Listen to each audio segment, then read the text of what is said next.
Am I live? Yes, I am live. What's happening, y'all? It's me. It's Way. It's Eric. It's me. And I'm coming to you from just someplace cool. I didn't want to do it in the car anymore, so I just was driving and I saw this, of course, and I just thought it was a cool spot to do the pilot cast. I feel y'all.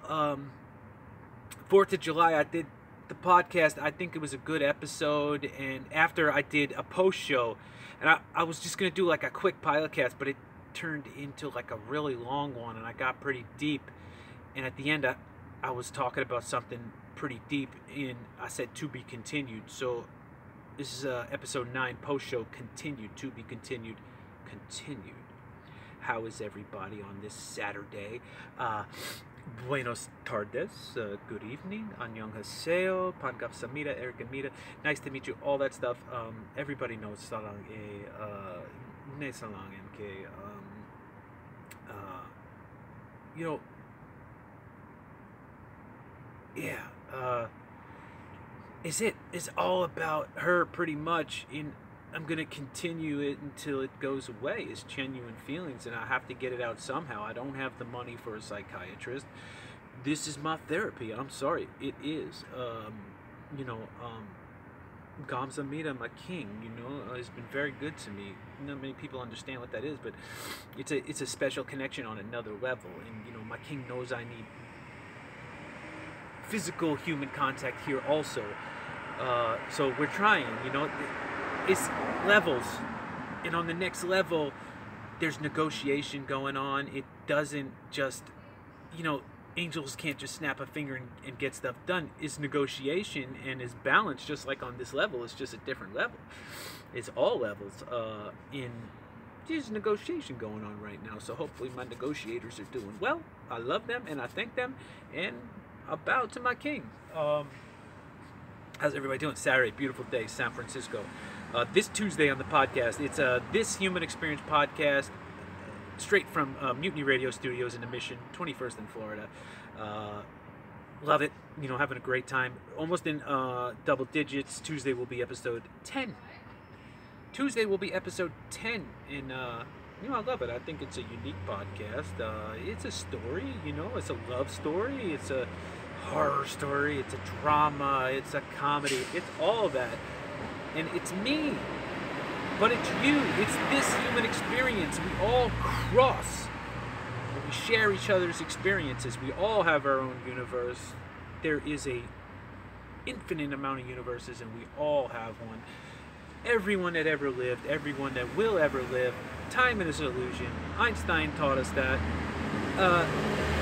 It's a dimension. We move through it. We uniquely move through time, like we are on cruise control. Time is the 4th dimension, if you want to put numbers on dimensions. Time is the 4th dimension, and we are on 4D cruise control. Right through time. Sorta, sometimes, it does happen. The zone, when you're some people know what I'm talking about. Time can slow down, it can speed up. We know this for sure. I mean, every time you get in your car and you go fast, you go a little faster, you are slowing down time just a little bit. A fraction of a fraction of a fraction. But you are affecting time. It's very interesting. Time dilation is real. People, some people in my family dismiss me. What the fuck is this guy talking about? Time travel, time dilation. He's been fucking doing drugs and meth out. I only did meth one time. That's it, once. Orally. I popped a piece of little crystal in my mouth orally. My whole world changed. It was weird. Other than that, I've never done meth.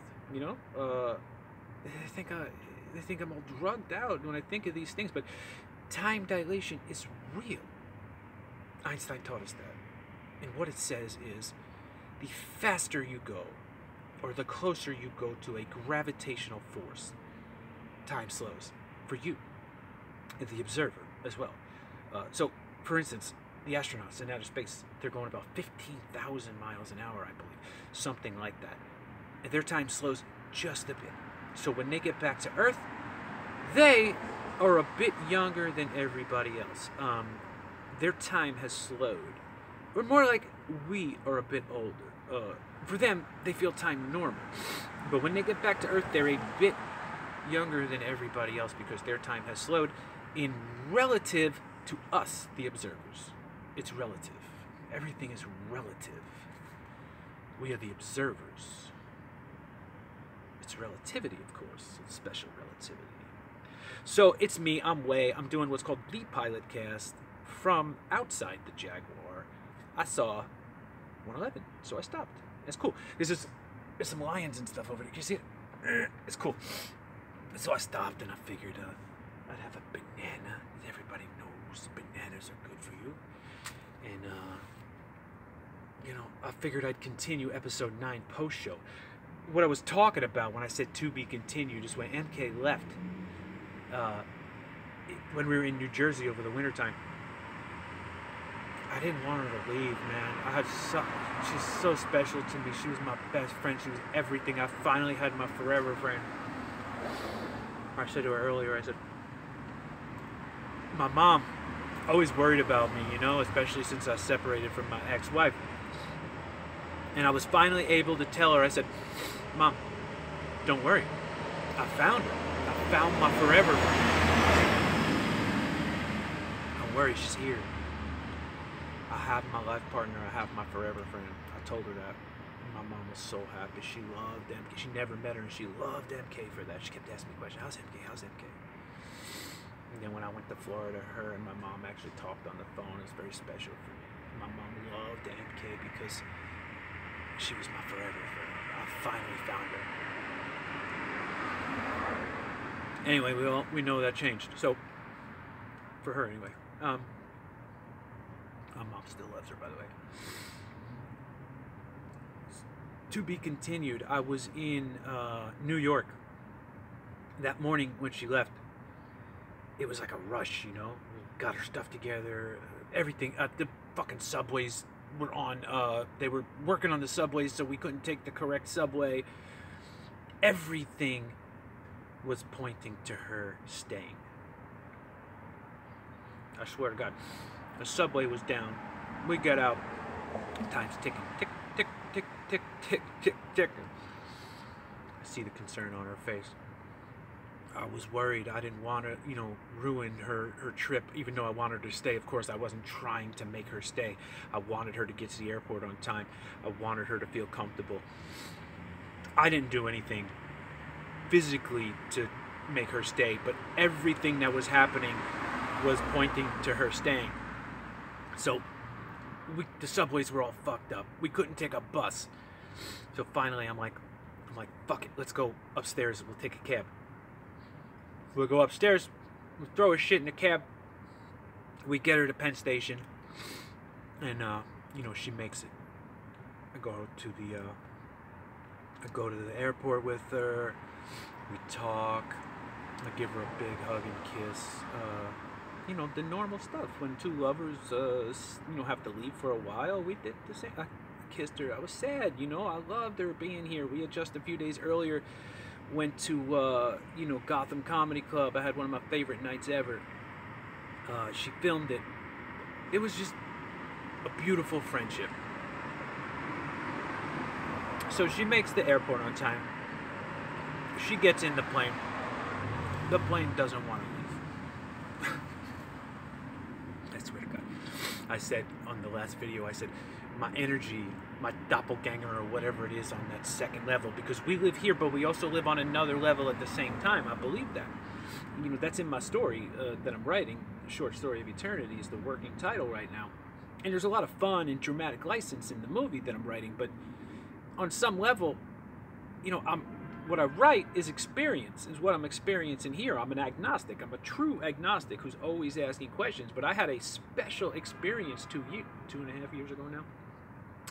And it's still happening, you know, I'm still getting special information from the universe, and I believe, and I almost know for a fact that we live on another level at the same time. It's weird. So you and I, we are somewhere else too at the same time. I feel it. I almost know it for sure. For me, it's unique. I know it for sure. I can't tell you. Your experience is different. You know, I'm not going to be like going out there and trying to missionary onto one. If you want to be on my team, it's the way. It's the way. And I believe we live on another level at the same time. And like I said, there's negotiation on that level. And there's also balance, love, and hate. So I believe that me on that other level was trying to get that plane to stay. I say in the last podcast, I was holding that fucking plane back by the wings. She sat in that plane, I believe, for a few hours, maybe 4 or 5 hours, and we talked. Eric, I'm here, I'm boring, I'm stuck on the plane. Felt so bad for her because we rushed to get her to the airport, and then she was just sitting there. And I didn't want her to go, and my soul didn't want her to go, and New York didn't want her to go. We were holding that plane back by the wings. Anyway, we know why. Because when she got there, she broke up with me, It's almost like I knew it was going to happen. I was trying to prevent it. I wanted her to stay. One of my best friends, Tony Savino, I think I can say this now because I think everything's cool because they've been here for like 50 years, but his parents from Italy, and his father, Antonio Savino, I can't edit it out. Anyway, it's fucking statue of, fine. When he got here, I think he was legal, but his wife wasn't. So she stayed in the fucking basement all the time. She never went out.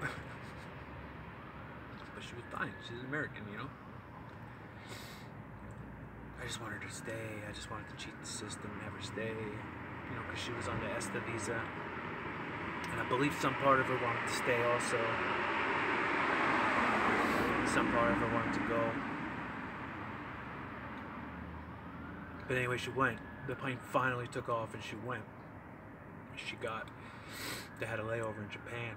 Not only did that plane fucking not want to leave Newark, New Jersey, but it didn't want to leave Japan either when it got there. They paid for the hotel. She had a hotel in Japan. She had these cute pajamas. She sent me a video to my soulmate. Never forget that video, because it was affirmation. Because some part of me was like, when she goes back, she's going to break up with me. Some part of me knew that. But she sent me this video from Japan saying how she met this Vietnamese couple. Her and I had talked about going to Vietnam together. She had been there already. She liked it. She told me the story about being on the beach. This Vietnamese woman cooked her a lobster right in front of her. It just sounded really cool and fun and unique. And her and I had made plans to go to Vietnam together. And she met this Vietnam couple in Japan. And she sent me this video like, hey babe, I met these people, they're super nice, and I can't wait to go to Vietnam with you. And obviously it's down off of Instagram now, but she sent it to me. And she posted it, for everybody to see, not just me. And she told me I was her soulmate and how much she missed me and loved me, and she can't wait to go to Vietnam with me. And it was fun for me, and it made me feel good. It gave me affirmation that she did love me, and she wasn't just going to peace out on me when she got back. So I really enjoyed that. I felt it was really special. And it was cool. She had this little robot in Japan. I always wanted to go to Japan because it's all cool and futuristic and shit, She had this little robot. She showed me the room. She was in these cool pajamas. She's so beautiful and sexy. I really wonder what she thinks of me right now. She looks at this video. Is she disgusted? Is she happy? She always say, look good. He looks terrible. I hate him. I love him. I don't know how she feels, and that's the hardest part. We used to communicate so well, and I've been shut out of her life since the end of January. But anyway, so she goes back to Korea, and the first couple of days were okay. She she sent me a couple other videos, and Kakao Talk, for anyone who knows Kakao Talk, it's a Korean, social media texting, kind of like Instagram, I guess, for Koreans, something like that. And it's uniquely for Koreans, so every one of her Korean friends and family would see it. And she changed her profile picture from just her to my favorite picture of her and I. And she put it on there, is me holding her from, you know, I'm wrapping my arms around her and I'm giving her a kiss on the cheek from behind. And she's got this beautiful look on her face. I mean, she's so absolutely gorgeous, but she's got this look on the face like, this guy's mine. That's my puppy. She's got this look on her face like, nobody's touching this guy right here. This guy's fucking mine. And that's what I felt. I was holding her like, this is my girl. This is my forever friend. Nobody's touching her. I'll fucking kill you. You touch her, I'll fucking kill you. I'm wrapping her, I'm kissing her. You know, I'm exaggerating a little bit, but you know what I mean.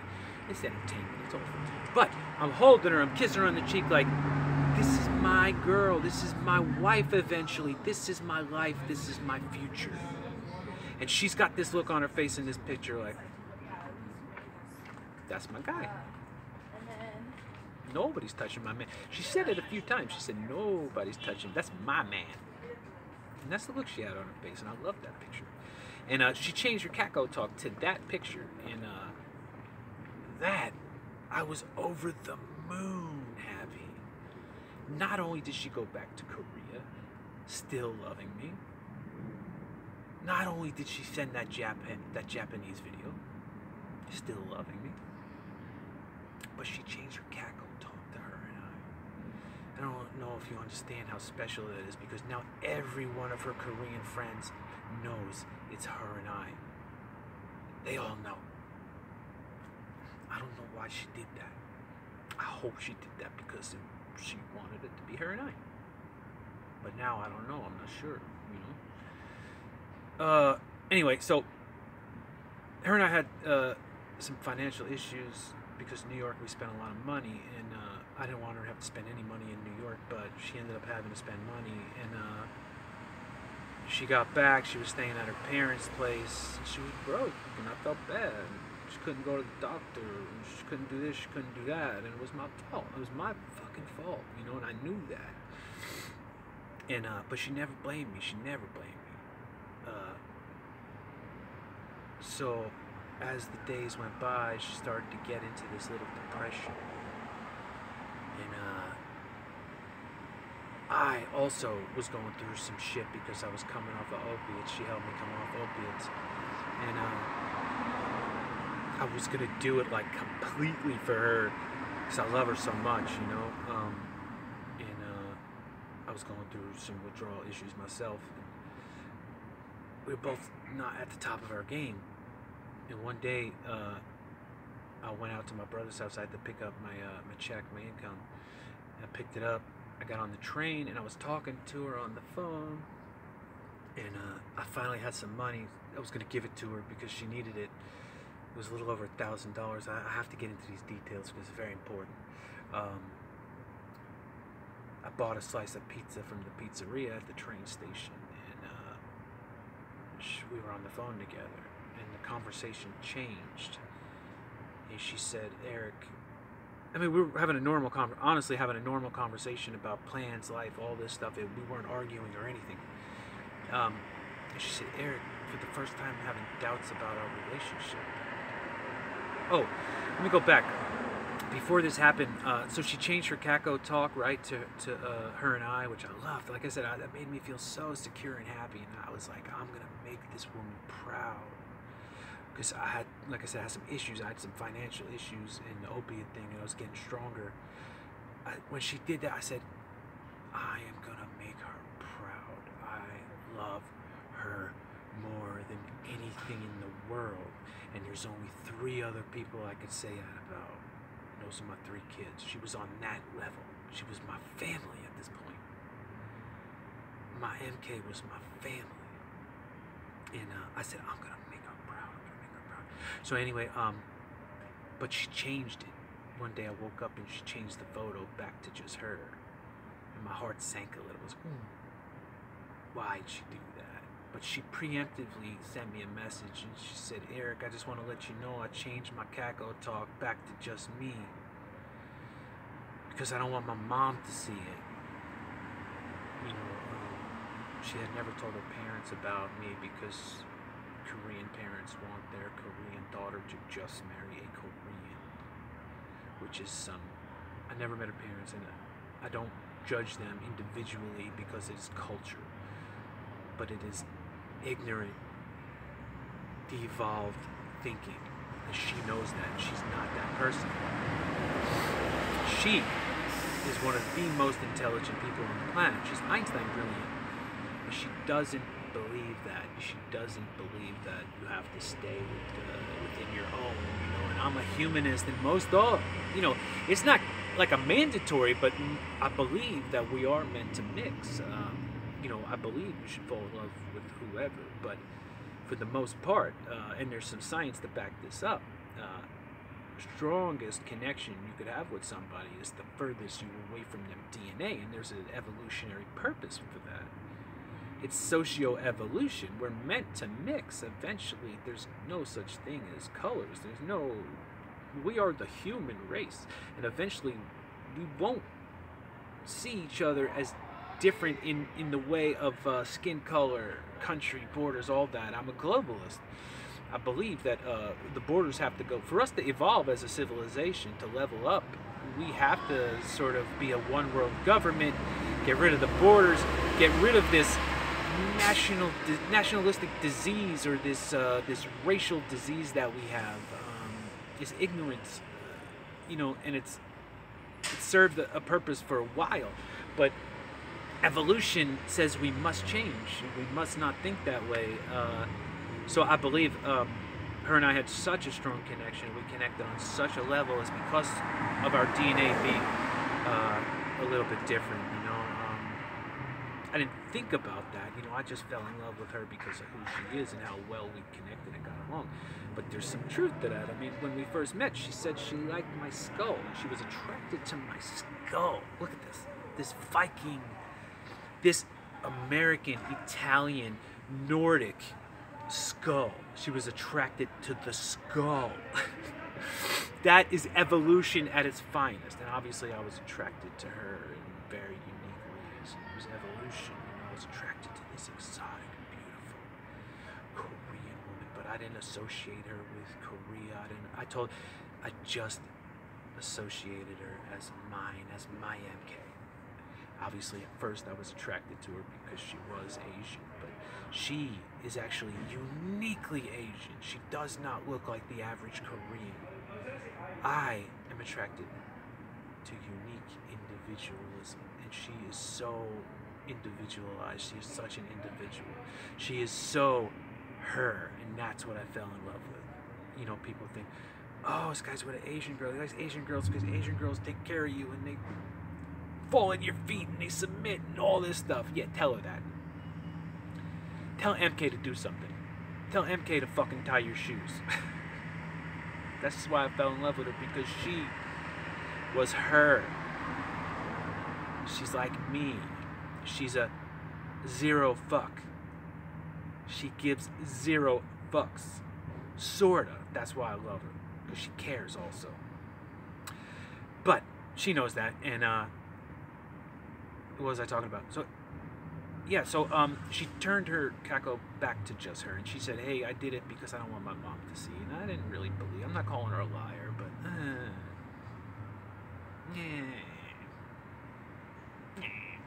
I don't think that's why.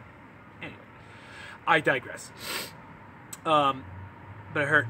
I told her, I said, hey, it was your decision, but it hurts my feelings a little. I told her that. I said, because we communicated so well. I said, hey, it's your decision. It's not that big of a deal, but it hurts a little, because I enjoyed you posting it. I enjoyed her doing that. But I told her, I said, it hurts a little, but no big deal. And we were fine. So, a couple days go by, and one night she flips out on me about Tinder. And I haven't been on Tinder for months. When I found her, I shut Tinder down. I said, no fucking reason to go on Tinder. I found my friend. Even those first few days, I said, I found her, I mean, I didn't know she was going to be the forever friend at that point, but I said, I have a Tinder rule. When I meet someone, I like, I don't continue on Tinder until that relationship is over. That's my rule. I don't play this fucking double, triple woman game. I don't do it. I don't like it. I can't handle it. So, when I met her, after I believe that first movie day, I haven't gone back on there. And all of a sudden, out of nowhere, she's like, you're cheating on me. You went back on Tinder, all this stuff. I don't go into details, but she kind of flipped on me about Tinder. She never did that before. She never was jealous before, really, for the most part. And she freaked. And she was in Korea, and I'm in New York, and she was basically like, fucking, it's over. Like, you cheated on me. It's over. You're back on Tinder. And I couldn't believe it because I hadn't even thought about cheating on her. I hadn't even thought about being with anyone else. I was so secure with her. I was so content with her. I did not go back on Tinder, on my kids, on my life, on everything. And it took a while, but I proved it to her, you know, that I had not gone back on Tinder. And she said, oh, okay, you know, like, we got over that. And I said, hey, can we move forward? And she said, yes, I love you. And I said, I love you. Let's move forward. So we moved. That was weird because she never had done anything like that before. I hope someone likes this. This is my story, you know?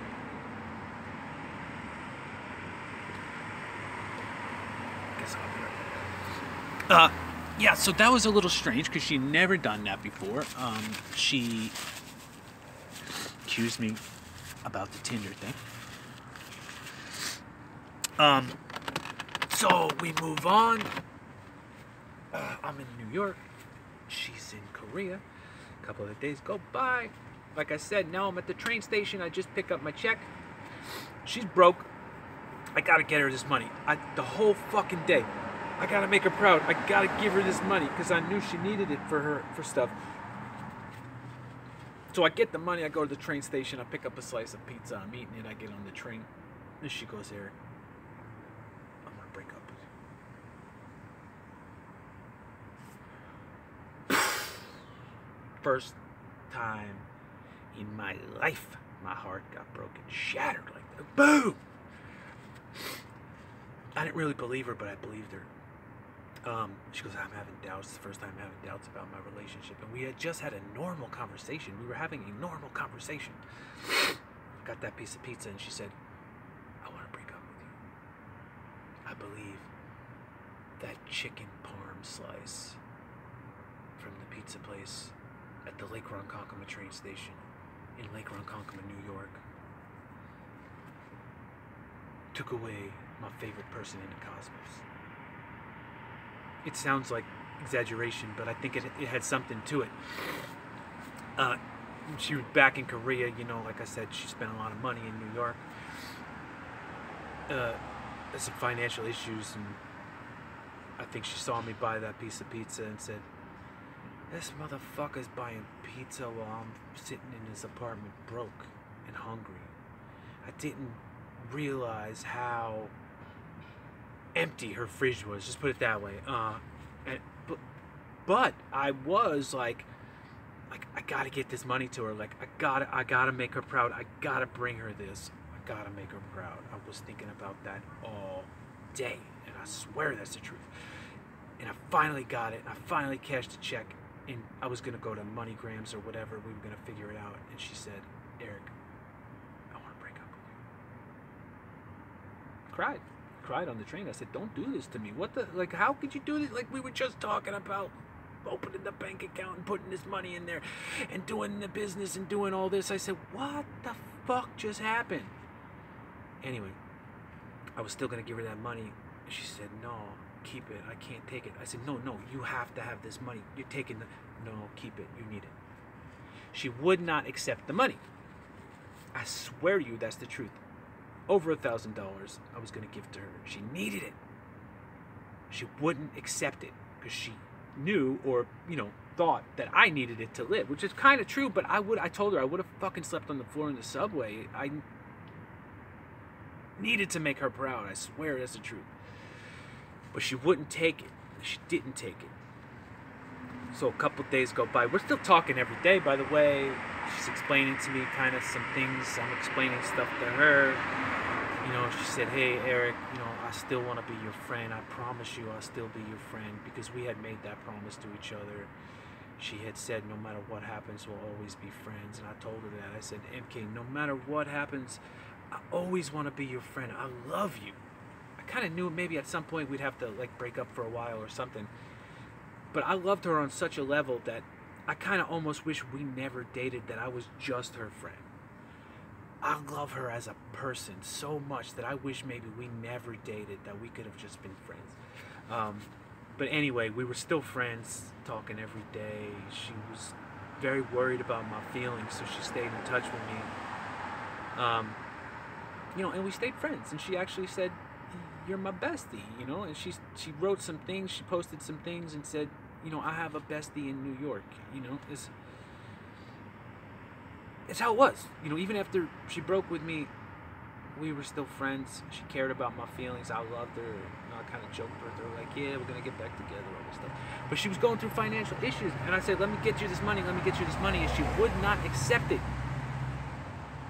I promise you that's the truth. She would not accept that money.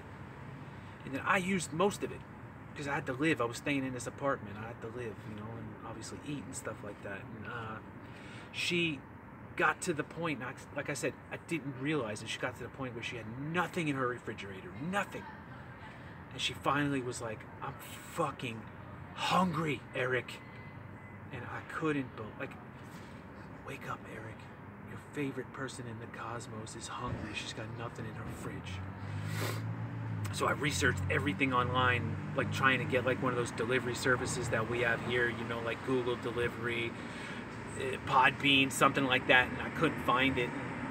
I was running out of money at the time, so I didn't have much, and finally I went to MoneyGram. It's so easy just to send some money over there, and I did. It wasn't much. It was only like 50 or 75 bucks, but I sent it, and she was so happy. She's like, Eric, I went shopping. God, I want to cry because she was so happy with just 50 bucks. I should have sent her the 1,000. I should have sent it all to her. She was so fucking happy that she had food. The sweet girl didn't have anything in her fridge. It was my fucking fault. Anyway, so I got her this little bit of money. She went shopping. She got eggs and food, and a little bit of honey, whatever she could get. She's on the phone with me. She's all happy and she's eating. I love to watch her eat. I don't know what that is. People I love to watch them eat. I love to watch my babies eat. I love to watch them be happy. Ice cream, noodles. My little baby girl loved top ramen. I would love making her top ramen and watching her eat. MK was on the phone with me and she was eating, and I just loved it. I was so freaking happy. She was finally happy. She's all excited, and she called me and she's like, I bought this, I bought that. But that food ran out in a couple of days, and I didn't have any more money to give her at that point. She fell into that depression again. And at this point, I'm on my way to Florida. So I'm going to go to Florida. I'm going to save some money. I'm going to buy a car. I'm going to come get you. I'm going to go to California. We're going to have fun. We made plans. Even this is after we broke up. Yeah, we're going to go hiking. When I get there, Eric, we're going to go hiking. We're going to go. We had this little fun thing at the hotel we were staying at when we were cold and broke. In the morning, we'd be the first ones at the breakfast line. We'd gather everything. We'd gather as much stuff for the day. We'd fucking make 6 waffles. Grab the syrups and the sugars and soda and the tea and bring it back to the room. So we'd have that. I had so many carbohydrates that week. But it was us. We were together. And we loved each other. We made it through. And we joked and we said, when we get out of this, when we get rich, we're going to go to a fancy hotel and we're going to still steal all the syrups and the sugars and the waffles. We're going to still do that, and we're going to giggle. And I loved it. I miss you. I really miss you, MK. I really wish you could say hi. I miss you so much. It's months after now. It's months.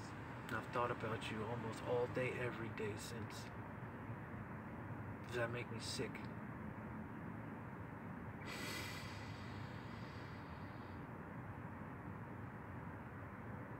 I miss you. I miss you a lot. Anyway. So she ran out of the food. She started going into that depression again. One day she had a real bad day. I'm not going to get into it, but I was on the phone with her. God, my heart broke for her. Wish I could be there to hold her.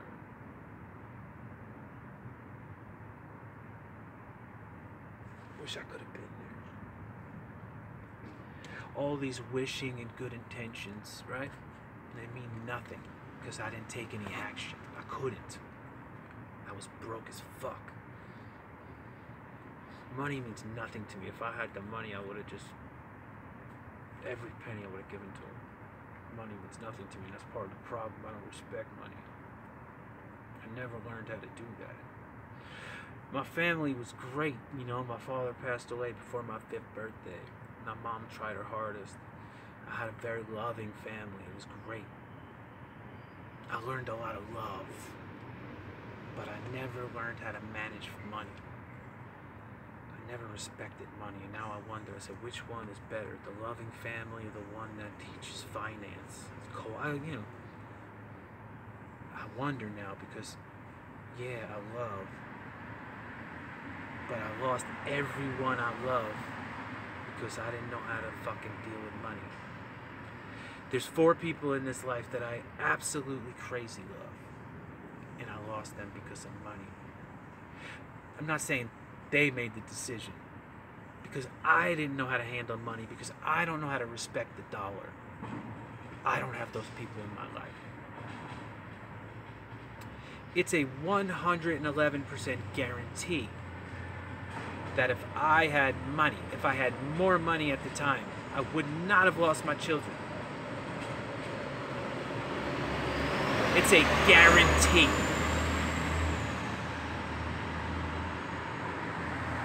111%. If I just had a little bit more money, I would still have the love of my life, my soulmate, my favorite person in my life. I truly believe that. Just a little bit more. I'm not saying she is the, she fell in love with me when I was broke. She knew I didn't have a lot of money, but I had a little bit. I had something. I was contributing. But she couldn't deal with that. She couldn't deal with taking care of me financially. And I don't fucking blame her. I didn't have a ton of money. But I had enough at the beginning. She fell in love with me because of who I am, because of my talent and the way we connected. She was attracted to my skull. Not money. But I fucked up with money so bad that I lost her. I don't blame her. So I lost the people I love because of money, because of finance, because I didn't know how to deal with it. You understand what I'm saying here? So I love, yeah, I was brought up with love in my heart. I love people. I have empathy. I respect. But I lost those people. I'm alone, utterly alone. Because of money. So which one's better, right? Which way is better? I don't know. I mean, I still love my family and the way I grew up. But I wish I just had a little bit of better, economic training in my life. I've always had terrible credit because I don't know how to respect the dollar. Generous. I'll give every dollar away when I have it. Another problem, MK, she'd see me give dollars to the homeless, and why are you doing that? Don't do it. And sometimes I still have her with me, and I don't do it. Sometimes I do it, sometimes I don't. But I love that she was teaching me that. So anyway, she broke up with me. Then we're still friends. I go to Florida. She's going through real bad depression. I ran out of money too. She's still my bestie. Going to Florida. Something happened on that bus trip. I took this terrible 2-day fucking bus. Stupid money decisions, right? $150 to take a bus to Florida, from New York to Florida. $150 or whatever. The plane ticket was $200. I decided to save $50 or whatever. I'm like, Ian, making a good economic decision, right? I would have got to Florida in an hour and a half to 2 hours, but no, I take $40, try to save $40, and I take the bus. It took fucking almost 2 days. It was the worst trip in my life.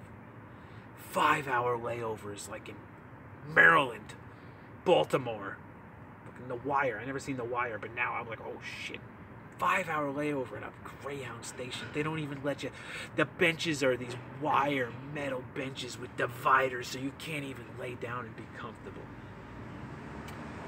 5-hour layover here, 6-hour layover here, and I can't go to sleep because I have her on my mind and she's going through some real problems, and I can't sleep because I'm worried about her. Terrible trip, but anyway, I finally get to Florida. You know, right.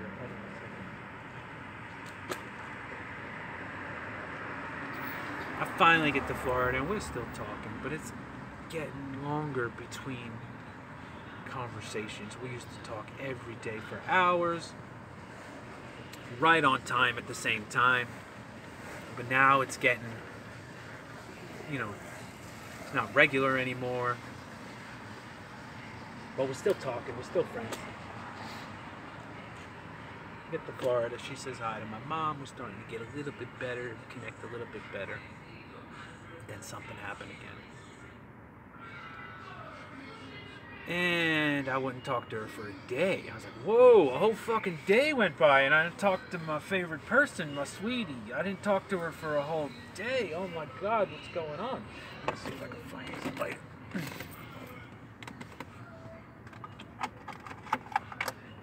That was like unheard of. A whole day went by and I didn't talk to her. Then 2 days go by and I don't talk to her. That was it. I knew something was wrong. And she used to call me. She used to text me. Now she's not. Now I gotta text her. And she's not herself. When she gets on the phone, it's kind of like, yeah. And I felt it bad, but I didn't know what was going on, you know. I knew she wasn't with like another guy or anything, because every time I talked to her, she was in her pajamas. She was going through this depression, and I wanted her out of it so fucking bad, because she's so bright and special when she's happy. And I kept telling her, MK, it's gonna get better, sweetie. You're gonna get better. You're gonna get healthy. I'm not gonna go through what she said or what she was feeling, but I kept telling her it's going to get better, it's going to get better. But I was also selfish and needy, and I wanted, because I was going through withdrawals. I was completely off of opiates, completely clean at this time, but I was, if anyone knows opiate withdrawal, you get into this really, really weak emotional state. And I was trying to care for her feelings, but I had this emotional neediness myself in it. It was okay when I was talking to her every day because she was there for me. She was filling my need like she always did. But when it turned from every day to once in a while, I was getting increasingly more needy. I would sit there and, you know, be emotionally unstable. And one night I sent her the text. I said, it's exactly the text I sent her. This is the one that I want Einstein to really figure out the theory of everything so I could go back and unsend this text. And I said, I felt it before you left. I hope the next guy's nice to you. Now, when I sent that text, I truly meant that. Meaning, I felt a little bit of, you know, disconnect before she left. Which is true. I felt a little bit, not much. She actually reaffirmed it when she got back to Korea and she sent me the Japanese video and she switched her Kakao Talk picture to us. Boom, I was back. But right before she left, I felt a little bit. That's why I didn't want her to leave. And now I know why. I'll get into it. But at this time, I wasn't thinking about him. You know what I mean? She didn't cheat on me for sure, but I sent that text. I wasn't thinking about any guy in particular. I promise, on my kids, my life, everything. I was not thinking about anyone in particular. I sent this needy text because I just wanted my sweet girl to say something nice to me like she always did. So I sent, I felt it before you left. I hope the next guy is nice to you. Now, text has no emotion, right? I didn't put any emojis on there. Get that text, you could take it a bunch of ways. She took it the way I did not intend it. She took it as, oh, he thinks I fucking cheated on him. Like, I hope the next guy's fucking nice. That's not how I promise to God. That's not how I meant it like needy, selfish, and like, oh, I hope the next guy. Like I truly did. I mean, I love her. I do want the next guy. I always want somebody to be nice to her, and that's how I felt. Honest to God, that's what I felt. But it was selfish because I just wanted her to say, Eric, don't worry, it's gonna be okay. Because she always said that to me, and we hadn't talked in a day or two, and that's what I wanted to hear. But I didn't get that. The next morning, I don't want to be your friend anymore. I don't have the energy for your feelings when I'm going through this, blah, blah, blah, blah. And she was right. She was right, 100%. I shouldn't send that text. I shouldn't have been needy, emotional when she was going through the emotional problems she was going through. But she definitely perceived that text wrong. I say perception has started every conflict in human history, and it's true. Perception of the truth has started every conflict. It breaks up every relationship normally. That's why communication is so important. I should have threw some emojis on that. I shouldn't have sent that text, period, but I did. It happened. Even though, like I said, I felt like, just emotional, like, oh, I hope the next guy's nice. Like, I really did feel that. It was just a stupid, needy text, but she took it the wrong way. I don't want to be your friend anymore. Oh, I was devastated. I said, oh, fuck, I shouldn't have said that. But I still thought everything was going to be, I said, we'll be fine, you know? I'll explain to her, we'll be okay, you know? And we kind of were. We still kind of talked a little bit. But then one day I look at her, you know, we're still, all the pictures are still up. We're still, relationship on Facebook. It still says we're in a relationship because she cared about my feelings. I said in December, I told my mom, I said, Mom, don't worry, I found her. I found my forever friend. My mom was so fucking happy for me. She was so worried for so long, and finally I told her I'm gonna be okay. I found her. I found my future wife. I found my partner. She knew that, so she didn't change it for me. But I told her, I said, MK, you can change it, you know, it's fine. But she didn't because she cared about my feelings. But anyway, after this text, and she still had it on there. He still said us. But then, I look at a post.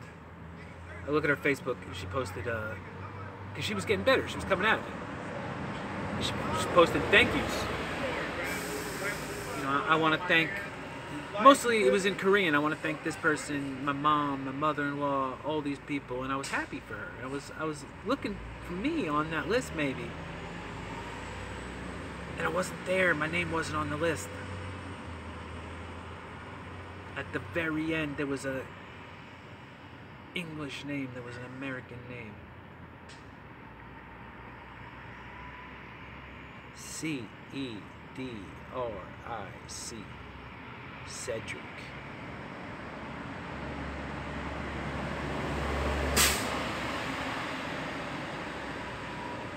Cedric is her ex-friend or whatever, military guy she met in Korea. He said, Cedric, for giving me advice until his ears bled or something like that.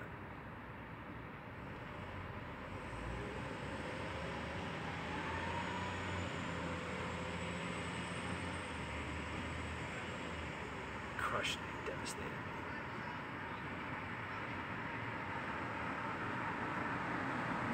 Broke my heart wide open. She thanked Cedric for helping her get out of this depression. I didn't know she was even talking to somebody else. I hadn't even thought about Cedric since before Christmas, when I told her not to block him because he was alone and in the military. And he probably just wanted to hear a friend say hi. I thought about his feelings. I thought about his daughter's feelings when a week or two before, she said, Cedric's daughter's messaging me on Instagram. What do you want me to do? I said, say hi to her. You're in New York with your boyfriend having fun. We were posted all over on social media, so everybody knew she had a boyfriend. Everybody knew she was in New York. I said, just say hi to her. It's fine. She's a little kid. She just wants to say hi. She goes, it won't bother you? I said, no. Okay.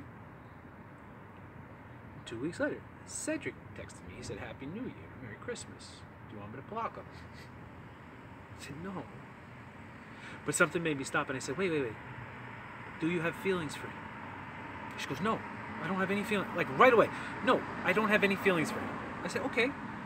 Well, he's in the military. He knows you have a boyfriend. I am secure in our relationship. You don't have feelings for him. Say hi to him.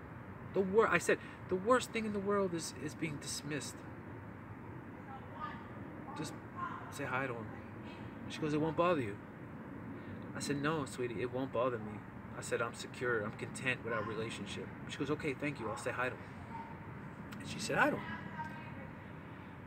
And the next day, there was something else from him. She had him do a little video. And honestly, like, that one, after that, it kind of bothered me a little bit because I was like, oh, it was just supposed to be hi. Now they're actually, like, talking and stuff, you know? But whatever. She loves me. She posts to the world that she loves me. And I was okay. And like I said, I hadn't thought about him until I see his name at the end of this post. And it crushed me. Sweetie, it freaking crushed me.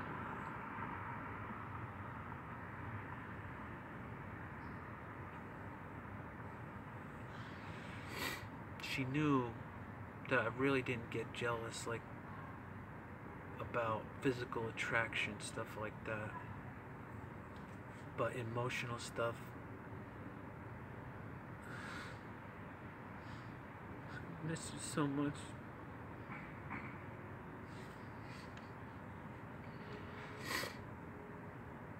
MK, I miss you.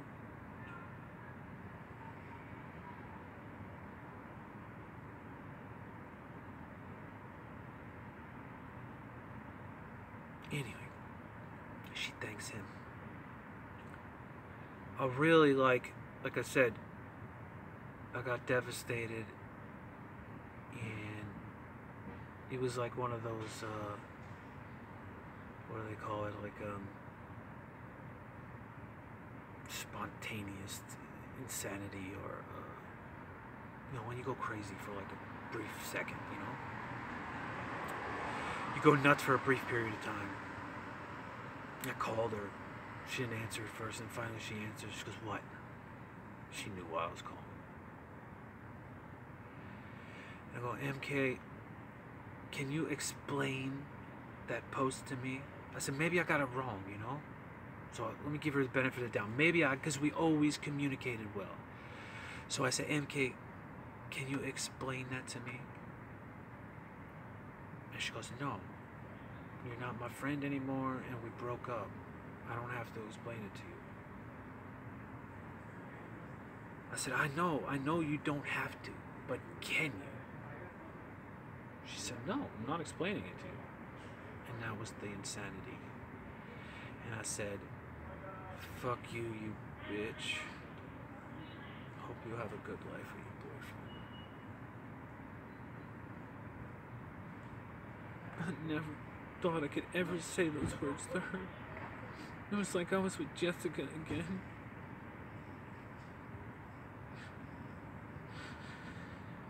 My whole world had blown up.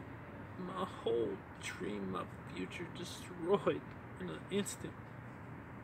It was like I was with fucking Jessica again for a brief fucking second. It was almost like she crawled in fucking side of me and said, fuck you, you're not gonna have happiness, here's what I do to you. Couldn't have dreamed of ever saying like anything close to that to MK.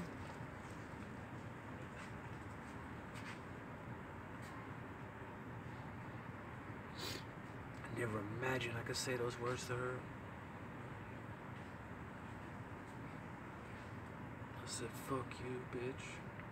Hope you and your boyfriend have a good life. Temporary insanity. And I hung up. I was outside on the patio. My mom was inside watching TV, and I think she heard it.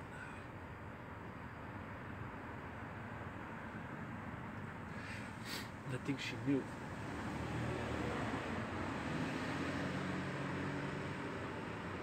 I'm sorry. Whatever happens, I'm fucking sorry. Couldn't have dreamed of saying those words to you. Nobody fucking cares. Nobody fucking cares at this point that I lost my fucking dream, my everything, my love of my life. I lost her.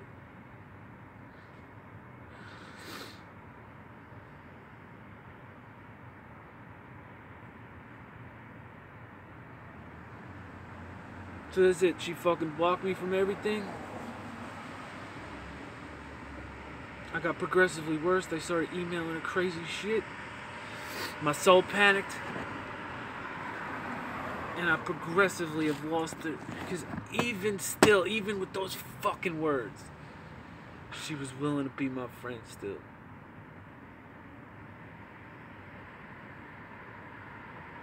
I fucking panicked.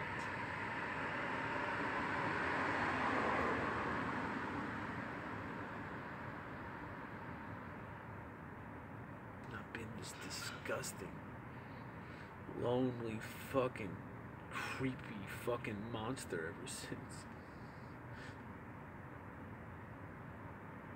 2017 has been the worst fucking year for me. I'm paying the price. It's like after I had the most beautiful person, I had sunshine, I had future, I had hope. Nothing could go wrong. When I was with her, nothing could stop me. When I made that fucking mistake, my whole life changed. I got hit in the head with a fucking pipe. I got a blood clot in my leg. I almost died twice. I almost died more than that. I had a gun pulled on me. Got into a fight.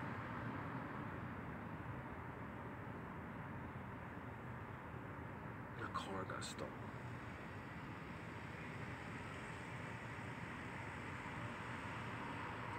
Been alone. Haven't talked to my kids.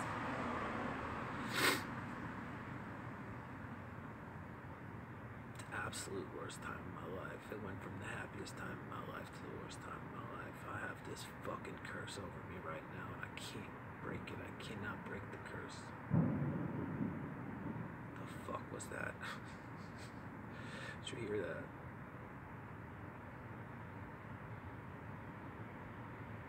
Is this human experience? It's Eric Way.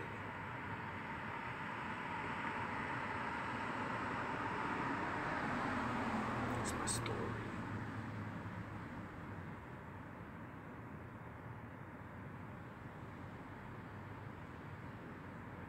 I love her more than anything in this world. There's only 3 other people I could say that about. I don't know. I think she hates her. I think she really hates me. And it was my worst fucking nightmare. Even after she sent me an email, she said, I don't want to hate you, Eric. Please, I don't want to fucking hate you, but you're becoming a monster to me. And I kept fucking pressing. I kept fucking going crazy. She even cared for me enough to say, please, Eric, stop. I don't want to hate you.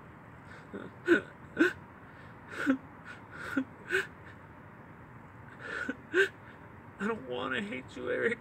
And it didn't happen. She hated me. I fucking did it. I completed it. I don't want to hate you, Eric. You're not a creep. But I don't love you anymore. My life's better without you. My favorite person. I don't want to hate you, Eric. Just stop. Just fucking. She kept warning me. She kept warning me. If I just would have given it time. And then she said, you know, I didn't block you because I figured we could be friends in like 5 to 10 years. And I don't know if that was a joke or not, but I took it as a fucking, like, I took it as like mocking me, like, Like, yeah, you know, we could have been friends in 5 to 10 years. Like, I was like, you kidding me? Like 5 to 10, like, I don't know. All I know is she gave me every chance. She gave me every opportunity. I don't want to hate you, Eric. I'm so sorry, MK. I'm so sorry. You are my favorite fucking person. You still are. I think about you every day, all day. Trying to get myself out of this nightmare. I swear to God. If anyone's watching this, they think I'm weak. Fuck you. Bring it to me.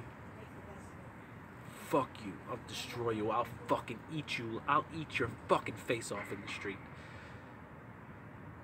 I had the most beautiful woman in the world. And she loved me. I had it all. And I lost it by being one of you. By being one of you pieces of shit. You think I'm weak? Say it to me when you see me, okay?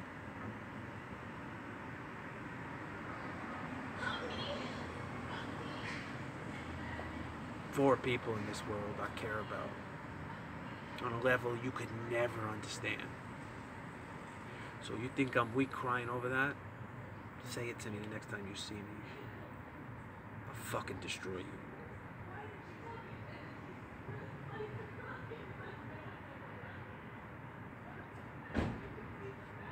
It's Eric Way. This Human Experience. It's my story. It's to be continued. The podcast is every Tuesday from 4 to 6 p.m. live straight from Mutiny Radio Studios in Mission, San Francisco. If you are in Korea, Bogosipta, Salange, Wednesday morning, 8 a.m., wake up and listen. I'm trying to get on Public Access TV, the Bay Area Video Coalition. Hopefully we'll get the podcast on Public Access. That'll be fun. Or maybe do something else, do something special on Public Access TV. You could email me, thishumanx@gmail.com, submissionllc@gmail.com for business. You want to buy a t-shirt, no regrets, right? I joke around a little bit. I said, this breakup was so one-sided, you could almost have filmed it in 1D.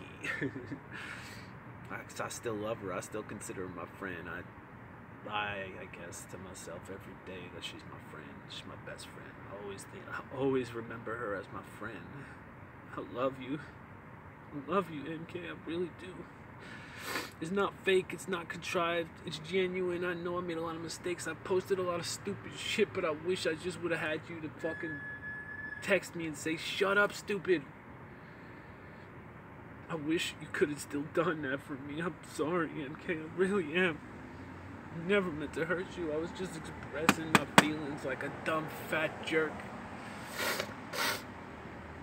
And like I said, any of you fools want to step to me anytime, I swear to God, anytime. You think I'm just whatever. You want to step to me anytime. It's This Human Experience. I'm Eric. To be continued. Nice long. It's long, AMK.